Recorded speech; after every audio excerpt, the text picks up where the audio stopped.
Isang mapagpalang araw nga po sa ating lahat.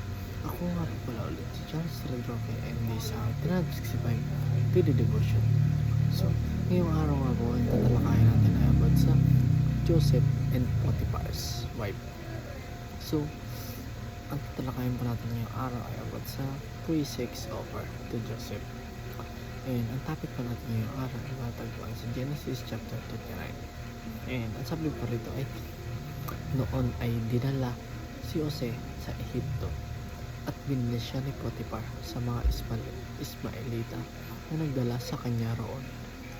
Si Potiphar ay pinuno ni Paraon na kapitan ng bantay at isang taga-Ehipto.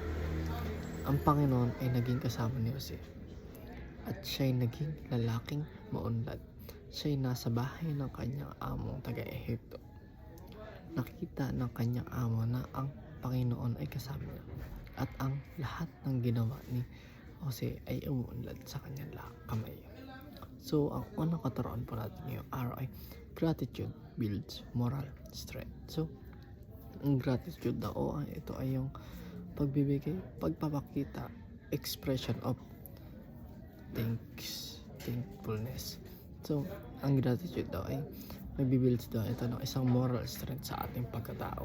So, kapag tayo ay nagiging thankful sa ginagawa ng ating Panginoon, ay mas nabibuild nito kung ano ang meron sa ating buhay, at ito ay yung moral strength. Dito na ipapakita na tayo ay patuloy na nagtitiwala sa ating Panginoon dahil nga tayo ay patuloy na nagtitiwala sa Kanya o patuloy na nagpapasalamat sa Kanyang mga binibigay. And ang pangalawa naman po sa tikaturan ay wise people set boundaries. So, ang mga wise people daw, siniset nito ang boundaries nila.